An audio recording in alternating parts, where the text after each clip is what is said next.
আসসালামু আলাইকুম viewers, I am Sharmin Champa from রান্নাঘরের সখী। আজকে আমি আপনাদের মাঝে একটা নতুন রেসিপি নিয়ে চলে এসেছি। ঝটপট তাল চিপার জন্য আমরা অনেকেই চেষ্টা করি কিন্তু পারি না। তবে আজ আমি সেইটাই খুব সহজে 5 মিনিটে কীভাবে তাল থেকে আপনি রসটা সংগ্রহ করবেন সেটা দেখিয়ে দেব। তবে চলুন শুরু করা যাক। প্রথমে আমি একটা তাল সুন্দর করে ধুয়ে নিয়েছি। ধুয়ে তার মাথার উপরকার খোলটা খুলে চারিধারে যে চামড়াটা আছে মানে চোচাটা আছে সেটা আলতো হাতে ছাড়িয়ে নেব। এই ছাড়ানোর সময় খেয়াল করবেন যেন কোনোভাবে এই চোচাগুলো দেখা যায় অনেকটা শক্ত হয়, অনেক সময় হাতে লেগে কেটে যায়, তো সাবধানে সেটা করতে হবে। তারপর এই আর দেখবেন যে 3টা কোষ থাকে, সেই কোষগুলো আগলা করে নেবেন। এই আগলা করে নিলে হয় কি আপনার খোসাটা ছাড়ানো সহজ হয়, প্লাস আপনার আর তালের যে আঁশগুলো সেটাও খুব সহজে লুজ হতে সাহায্য করে। এবার আমি 3টা কোষ থেকেই সুন্দর করে তার চোচাগুলো ছাড়িয়ে নিচ্ছি। তবে তাল রস সংগ্রহ করার আগে খেয়াল করবেন যেন তালটা ভালোভাবে পাকা হয়, কারণ ভালোভাবে যদি পাকা না হয় তাহলে তাল থেকে কিন্তু রস বের করাটা খুব একটা সহজ হবে না। আর সবচেয়ে বড় কথা, যখন দেখবেন যে বাজার থেকে কোনো তাল নিয়ে আসছেন সেই তালটার গায়ে কোনো ক্র্যাক নেই, কোনো ফাটা নেই এবং তালটা শক্ত, তখন বাইরে 2 দিন রেখে দেবেন। কিন্তু যদি দেখেন যে তালের গায়ে ক্র্যাক বা ফাটল আছে তাহলে সেই তালটা সাথে সাথে চিপতে হবে, নাহলে ফ্রিজ আপনাকে রাখতে হবে, নাহলে সেই তালটা টক হয়ে যেতে পারে অথবা পোকা হতে পারে, তখন আর তালটা মোদ্দা কথা খাওয়ার মতো উপযোগী থাকবে না। তো এ পর্যায়ে আমি তালের আঁশগুলো দেখেন সুন্দর করে উপরের খোসাটা ছাড়িয়ে নিয়েছি। এবার দেখেন যে আঁটির মাথায় যে একটা সাদা অংশ থাকে সেটাও আমি তুলে ফেলে দিচ্ছি এবং এই কোষগুলোর নিচের অংশ কিছু কালো অংশ থাকে যেখানে শক্ত, সেগুলো ফেলে দিয়েছি। এবার একটি করে তালে আমি 1 মগ পরিমাণ পানি নিচ্ছি, মানে 1 মগ মানে আপনার 250 ml যে কাপ আছে না, সেই কাপের 1 কাপ পানি নিয়েছি। তো এই কাপের পানিটা দিয়েই আমি সুন্দর করে আটিগুলোকে মথে নেব।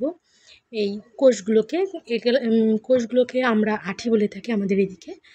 তো এগুলোকে মথে নেব। মথলে যেটা হবে, কোষের যে আপনার পাতলা আঁশগুলো জড়ো হয়ে থাকে সেই আঁশগুলোর মধ্যে কিন্তু আমাদের রসটা থাকে মূলত, সেই রসগুলো সুন্দরভাবে লুজ হয়ে যাবে। দেখেন আমার পানির মধ্যে কিন্তু অলরেডি অনেকটা ঘন রস বের হয়ে এসেছে, লুজ হয়ে গেছে। এখন আমি কোষগুলো অন্য একটা ডিশে ট্রান্সফার করে নিচ্ছি। এখন বাড়িতে যে নর্মালি আমাদের সবার বাড়িতে ঢাকনা থাকে, যে প্লাস্টিকের ঢাকনা, আমি সেটাতেই করবো আজ। এর উপর জাস্ট নিয়ে চেপে চেপে একটু শেক করতে হবে।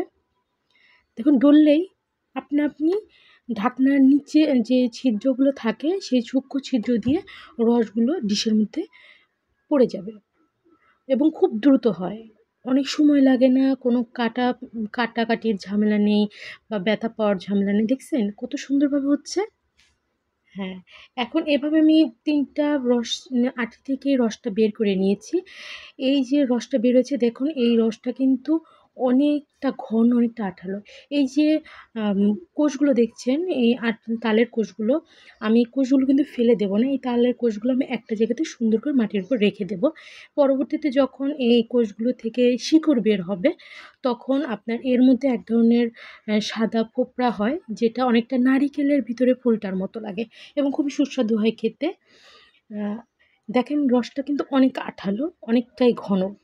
এটা আপনার পানির পরিমাণ কম কিন্তু রসের পরিমাণ বেশি।